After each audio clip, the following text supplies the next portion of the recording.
नमस्कार, मी तृप्ती पालकर. डॉक्टर तुमच्या घरीमध्ये तुमच्या सगळ्यांचं मनापासून स्वागत.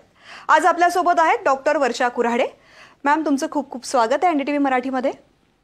वर्षा कुऱ्हाडे यांची मी ओळख करून देते. त्यांनी त्यांचे MBBS आणि भूलतज्ञ पदव्युत्तर शिक्षण KEM हॉस्पिटल मुंबई इथून पूर्ण केलंय. त्यानंतर त्यांनी टाटा मेमोरियल हॉस्पिटलमध्ये मुंबई इथे कर्करोग वेदना व्यवस्थापनाचं विशेष प्रशिक्षण घेतलंय. याशिवाय त्यांनी कोलकाता येथील दर्डिया पेन क्लिनिक मधून मणक्यावरच्या पेन मॅनेजमेंटमध्ये फेलोशिप केलेली आहे. त्यांनी महाराष्ट्र आरोग्य विज्ञान विद्यापीठ मधून पॅलिएटिव्ह मेडिसिन आणि Indian academy of pen medicine मधून मान्यताप्राप्त फेलोशिप पूर्ण केलेली आहे. आज डॉक्टर वर्षा कुऱ्हाडे या वेदना व्यवस्थापन अथवा पेन स्पेशलिस्ट म्हणून गेली 12 वर्ष पाठदुखी आणि मणकेदुखीवरती विना शस्त्रक्रिया पद्धतीनं हजारो रुग्णांवरती यशस्वी उपचार करत असून त्यांना वेदनामुक्त जीवन जगण्यात सुद्धा मदत केलेली आहे. त्यांच्या या कार्यामुळे त्यांना अनेक सन्मान प्राप्त झालेत. रेसिडेन्सी दरम्यान B. ब्राउन स्कॉलरशिप, लोकमत समूहाचा सन्मान, Indian academy of pen medicine कडून गौरव आणि इतर अनेक पुरस्कारांनी त्यांना सन्मानित करण्यात आलेला आहे. त्याचबरोबर राष्ट्रीय आणि आंतरराष्ट्रीय परिषदांमध्ये सुद्धा त्यांचा सक्रिय सहभाग आहे. नुकत्याच झालेल्या एम्स्टरडॅम येथील आंतरराष्ट्रीय परिषदेमध्ये इंडियन पेन सोसायटी तर्फे यशस्वीरित्या प्रतिनिधित्व सुद्धा त्यांनी केलेलं आहे. चला तर मग आपण चर्चेला सुरुवात करूयात. मॅम, वेदना निवारण किंवा पेन मॅनेजमेंट नेमकं काय असतं हे बऱ्याच प्रेक्षकांना माहिती नाहीये, तर आधी आपण त्याचं सविस्तर माहिती देऊयात. बरोबर. तर नमस्कार. आणि आपण आता जाणून घेऊयात वेदना निवारण किंवा पेन मॅनेजमेंट याविषयी. त्याआधी जाणून घेऊयात दीर्घकालीन वेदना म्हणजे काय, ज्यावर आपण पेन मॅनेजमेंटद्वारे उपचार करतो. तर वेदना या बऱ्याचशा आजाराचा अविभाज्य भाग असतात आणि वेदना होण्याचं प्रमाण आजारागणिक वेगळं असतं.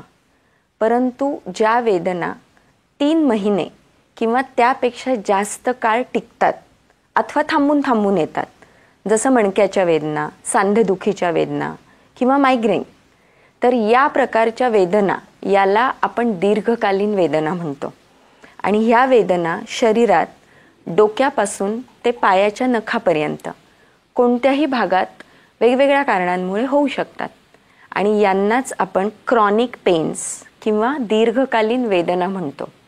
आणि या वेदनांवर जी उपचार पद्धती एक वैद्यकीय शास्त्रामध्ये वेगळ्या अंगाने केली जाते, याला आपण पेन मेडिसिन किंवा पेन मॅनेजमेंट ही शाखा नव्याने उदयास आलेली आहे. तर या पद्धतीमध्ये पेन मॅनेजमेंट यामध्ये मुख्यत्वारे आपण गोळ्या औषधे, फिजिओथेरपी आणि विना शस्त्रक्रिया उपचार केले जातात आणि यालाच आपण पेन मॅनेजमेंट म्हणतो. अच्छा. यामध्ये मल्टीमॉडल पेन मॅनेजमेंट म्हणजे डॉक्टरांसोबतच फिजिओथेरपिस्ट, काउन्सिलर, नर्सेस ज्या स्पेसिफिकली पेन मेडिसिनमध्ये ट्रेंड आहेत यांचा अंतर्भाव केला जातो आणि म्हणून मल्टी डिसिप्लिनरी पेन मॅनेजमेंट किंवा सर्वांगीण वेदना उपचार असे याला म्हटले जाते. अच्छा, पण पेन मॅनेजमेंट ही जी उपचार पद्धती आहे नेमकी काय आहे याबद्दलची माहिती मला सविस्तर हवी आहे. मात्र त्याआधी मला एक प्रश्न पडलेला आहे. जेव्हा कधी एखाद्या व्यक्तीला मणक्याचा आजार होतो, त्रास व्हायला लागतात, प्रचंड वेदना होतात आणि त्यावेळेस प्रत्येकाच्या मनात भावना येते की या आजारातून मी बरा होईल का, या वेदना थांबतील का, त्या संदर्भात कसे उपचार केले जातात? करेक्ट.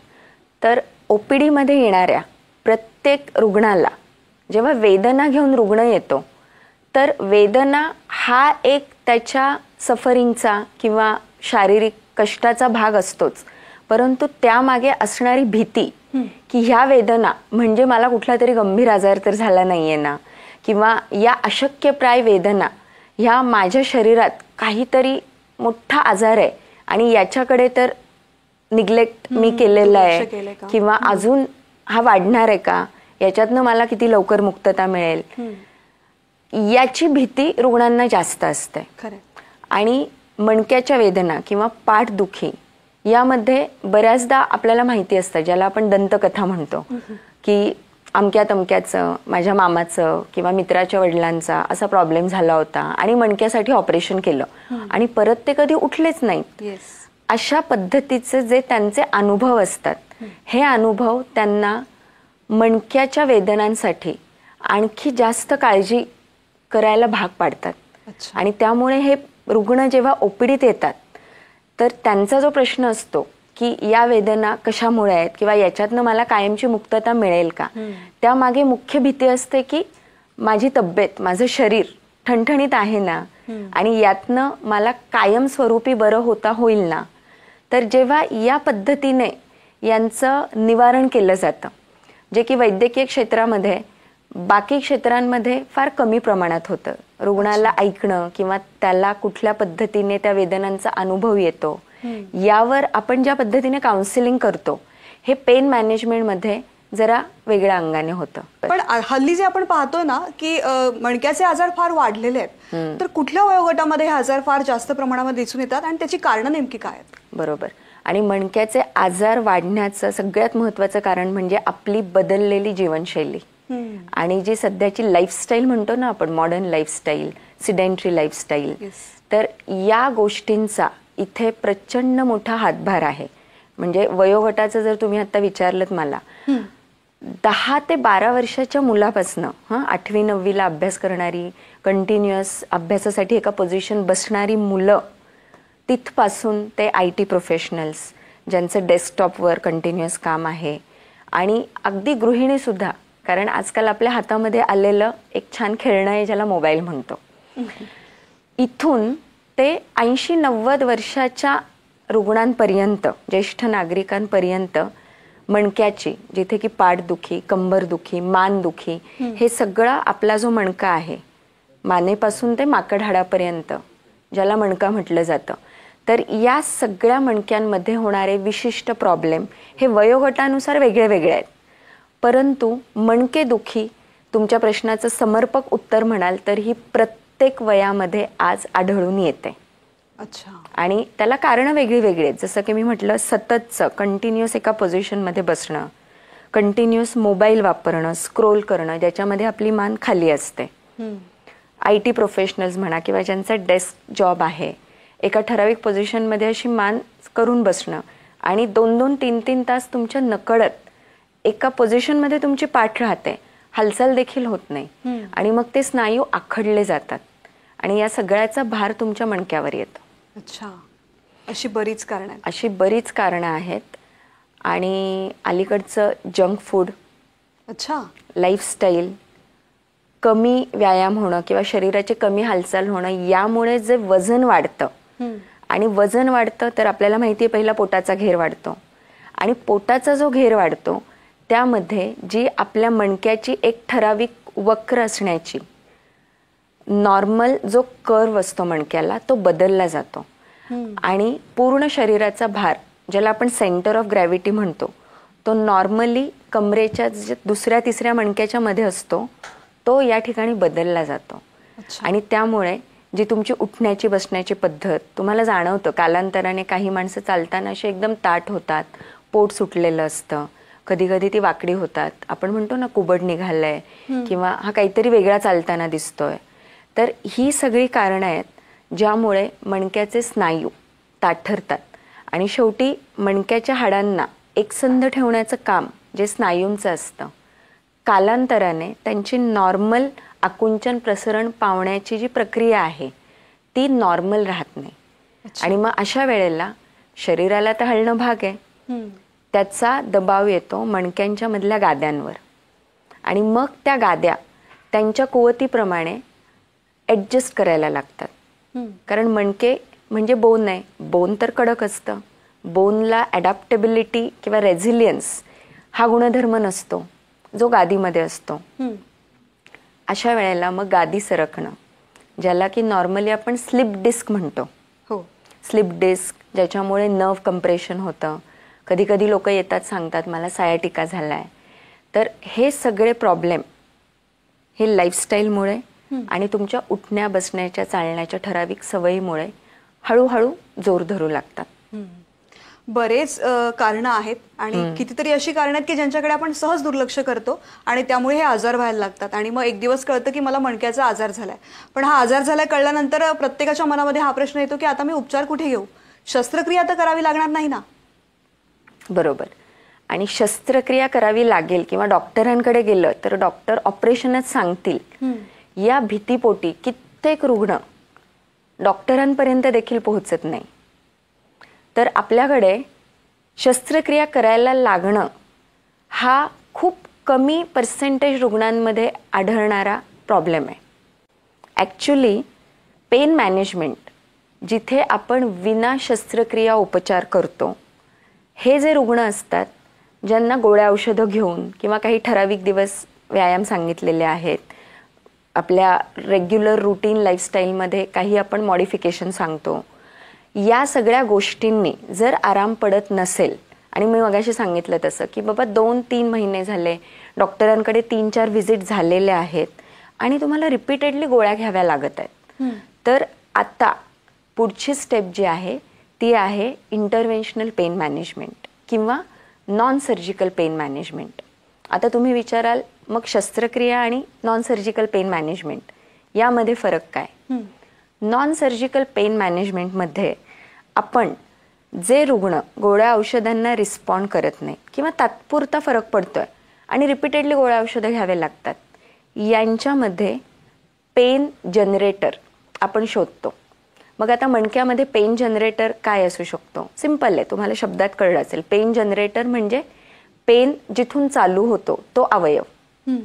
तर मणक्यामध्ये मणका, 2 मणक्यांच्या मधल्या गाद्या, तिथून ज्या शरीराच्या नर्व्स बाहेर पडतात, स्पायनल कॉर्ड किंवा मज्जारज्जू मराठीत म्हणतो, तिथून ज्या स्पायनल कॉर्ड बाहेर पडतात त्या स्पायनल कॉर्ड्स, त्याच्यावरचं आवरण, मग मणक्याच्या बाजूला असणारे मसल्सना एकत्र धरून ठेवणारे फेशिया आणि मणक्यांच्या मध्ये जे स्ट्रक्चर्स असतात, मणक्यांना एकसंध ठेवणारे छोटे छोटे जॉईंट्स ज्यांना आपण फेसेट जॉईंट्स म्हणतो, आणि अजून एक फार महत्त्वाचं स्ट्रक्चर आहे लिगामेंट्स. अच्छा. तर ही जी सगळी एवढ्याशा मणक्यामध्ये असणाऱ्या ह्या 5-6 गोष्टी आहेत, या प्रत्येक गोष्टीत पेन जनरेटर असू शकतो. आणि जेव्हा आपण मणकेदुखीसाठी येणाऱ्या रुग्णाची हिस्ट्री घेतो, त्यांना होणाऱ्या वेदना कुठल्या गोष्टीने वाढतात, कुठल्या पोझिशनमध्ये वाढतात, काय केल्याने त्या कमी होतात, हे जाणून घेतो, तिथेच माझं 70-80% डायग्नोसिस किंवा निदान झालेलं असतं. अच्छा. आणि जेव्हा हे निदान नॅरो डाऊन आपण म्हणतो की ते डायग्नोसिस किंवा त्यांचा आता एक्झॅक्टली आजार काय आहे, पेन जनरेटर कुठला आहे, हे जेव्हा नॅरो डाऊन आपण करतो, त्यानुसार त्यांना टेस्ट सांगितल्या जातात. मणक्यासाठी बऱ्याचदा MRI ही सगळ्यात कन्फर्मेटरी आणि बेस्ट इन्व्हेस्टिगेशन अवेलेबल आहे, MRI.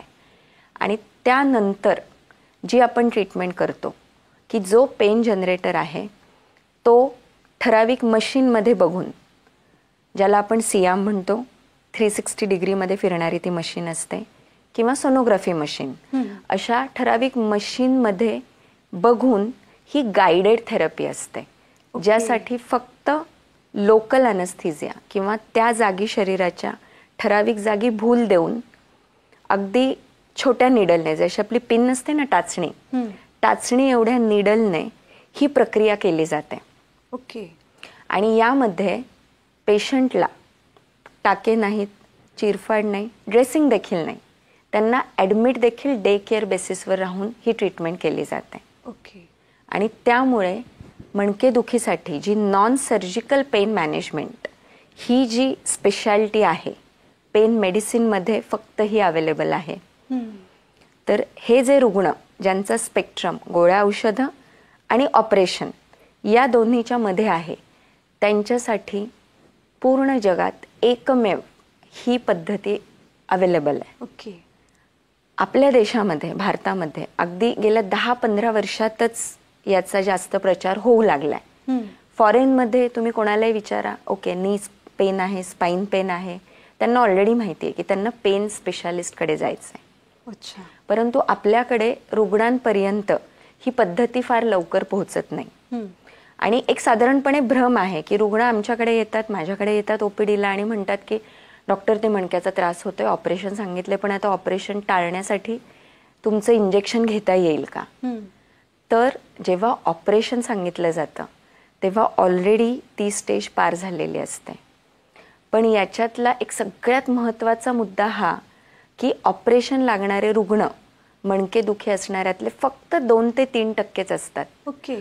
परंतु त्या ऑपरेशनच्या भीतीपायी उरलेले रुग्ण आमच्यापर्यंत पोहोचायला उशीर होतो.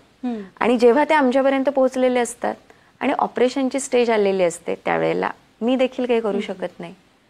आणि म्हणूनसाठी जर गोळ्या औषधांनी तुम्हाला फरक पडत नसेल, ठराविक सेशन्स झाले असतील, तर तुम्ही अवश्य पेन मेडिसिन किंवा पेन एक्सपर्ट या स्पेशालिटीची चौकशी करा आणि आवर्जून जाऊन पर्सनली चेक करून याचा तुम्हाला फायदा होईल का, याचे तुम्हाला काय काय इफेक्ट किंवा साईड इफेक्ट होऊ शकतात हे त्यांना विचारा. आणि सगळ्यात महत्त्वाचं याच्यामध्ये पेन मेडिसिनचं मी सांगू इच्छिते, गोळ्या औषधांनी तुम्ही सतत पेन किलर्स खाऊन पोटाचे अल्सर होणं, किडनी फेल होणं, लिव्हरला सूज येणं, अतिशय भयंकर साईड इफेक्ट्स आहेत. हे सगळ्यांना माहिती आहेत, ऐकून माहिती आहेत.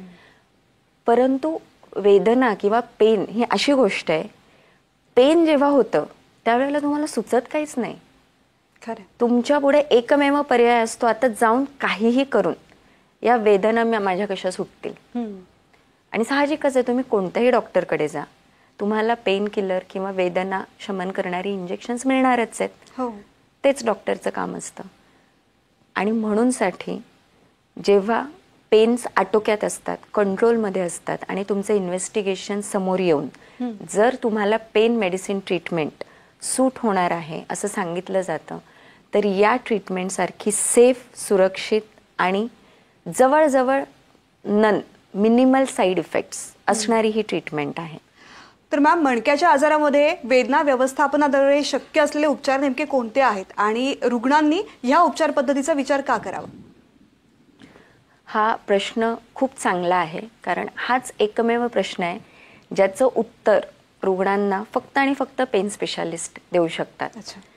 याच्या मागे जी ट्रीटमेंट किंवा उपचार पद्धती अवेलेबल आहे, मी मगाशी म्हटल्याप्रमाणे ही होते ऑपरेशन थिएटरमध्ये. ऑपरेशन थिएटर म्हटलं की पहिलं आपली अशी घंटी वाजते, अरे ऑपरेशन. ही होते फक्त ऑपरेशन थिएटरमध्ये, कारण याला लागणारी जी मशीन आहे ती फक्त ऑपरेशन थिएटरमध्येच असते, वेगळ्या वेगळ्या किंवा मोठ्या प्रोसिजर्ससाठी. परंतु वेदना उपचारांसाठी आपल्याला जी प्रोसिजर करावी लागते त्यासाठी पूर्णपणे निर्जंतुकीकरण करून, जेणेकरून रुग्णाला इन्फेक्शन होऊ नये, सेप्टिक होऊ नये, ही सगळी काळजी आपण ऑपरेशन थिएटरमध्ये घेतो. किंवा त्याला अगदी अलीकडे आम्ही प्रोसिजर रूम देखील म्हणतो.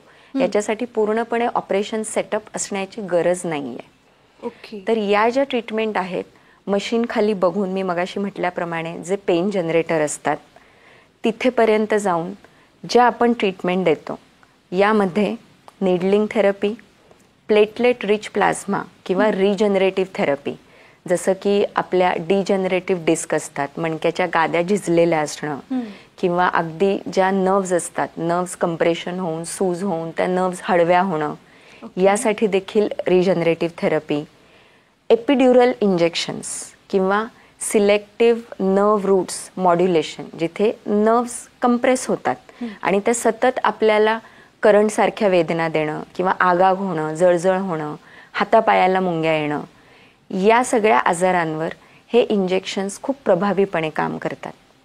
दुसरी गोष्ट मी मगाशी सांगितल्याप्रमाणे की फॅसेट जॉईंट्स हा मणक्यामध्ये असणारा फार मोठा पेन जनरेटर आहे आणि तो खूप सहजरित्या दुर्लक्षित होतो, कारण ते अगदी असे नखाच्या अर्धे एवढे जॉईंट असतात.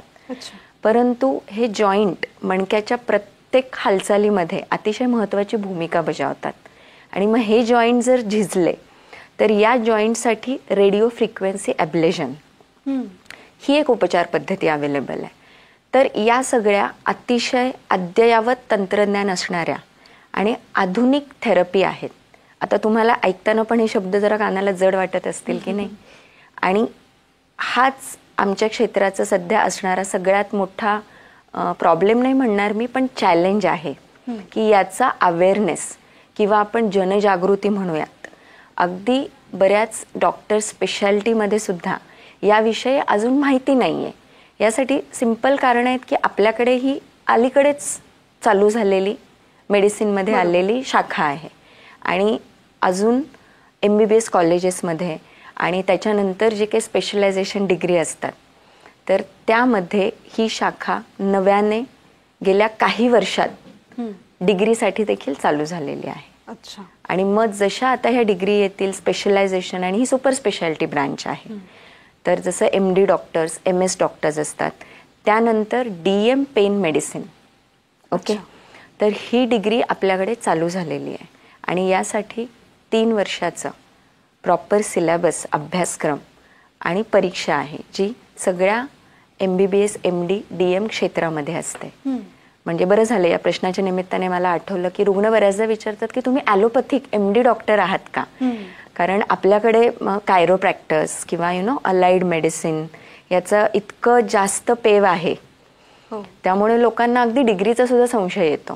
तर इथे मी सांगू शकते की हे अतिशय शास्त्रशुद्ध आणि वैज्ञानिक संशोधनाने प्रूव्ह केलेलं एव्हिडन्स बेस्ड मेडिसिन आहे, जे की MD आणि DM डॉक्टर्स प्रॅक्टिस करतात. अच्छा. पण मल्टी मॉडेल पेन मॅनेजमेंट किंवा मणक्याचं पेन मॅनेजमेंट हे कशा पद्धतीने केलं जातं आणि पारंपरिक पद्धतीपेक्षा हे वेगळं कसं ठरवायचं?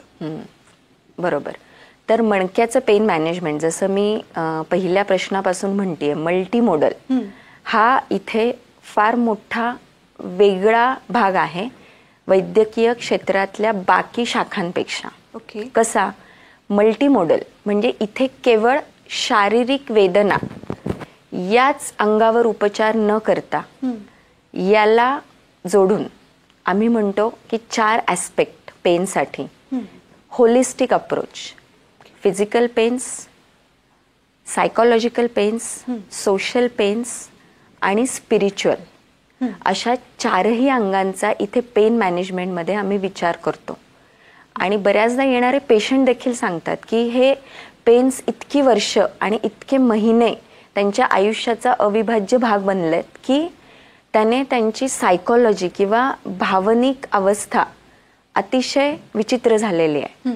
आणि क्रॉनिक पेन्सचा हा घटक खूप दुर्लक्षित आहे की यामुळे होणारे सायकोलॉजिकल आजार जसे की डिप्रेशन, अपसेट, अँगर, चिडचिड याचा त्यांच्या रूटीन लाईफस्टाईलवर, त्यांच्या कुटुंबावर, त्यांच्या सामाजिक जीवनावर होणारा परिणाम अतिशय भेदक आपण म्हणूयात असा आहे. ओके. मणक्याच्या वेदना किंवा पाठदुखीवरती पेन मेडिसिन कशा पद्धतीने उपचार करतं, कुठल्या वयोगटातल्या व्यक्तींसाठी हे खरं तर फायदेशीर आहे, आणि सगळ्यात महत्त्वाचं म्हणजे प्रत्येकाच्या मनात जो प्रश्न येतो, साईड इफेक्ट तर नाही येत ना? Very good. सो पेन मेडिसिनचं सगळ्यात मोठा आपण USP म्हणूयात, पेन मेडिसिन किंवा पेन मॅनेजमेंटचे उपचार, ट्रीटमेंट मोडॅलिटी ही कुठल्याही वयाच्या आणि कुठलाही आजार असणाऱ्या व्यक्तीवर केली जाऊ शकते. अच्छा. कारण यामध्ये मी म्हटलं तसं पूर्ण भूल किंवा इव्हन अर्धी शरीराची भूल द्यायची गरज नसते. लोकल अनस्थेसिया, ज्याच्यामध्ये अगदी 2 ते 3 ml इंजेक्शन देऊन जागच्या जागी हे उपचार केले जातात. त्यामुळे बाकी उपचारांमध्ये जसं की डायबिटीस आहे, BP आहे, हार्ट प्रॉब्लेम आहे आणि हाय रिस्क असतात पेशंट, तो विषय पेन मेडिसिनमध्ये नाहीये. अच्छा. तुम्ही NDTV मराठीमध्ये आलात, इतकी सुंदर चर्चा केलीत आणि खरं तर प्रेक्षकांसाठी अतिशय महत्त्वाची माहिती दिली, त्याबद्दल खूप खूप धन्यवाद. धन्यवाद. डॉक्टर तुमच्या घरीच्या या भागामध्ये आता वेळ झाली आहे इथेच थांबायची. नमस्कार.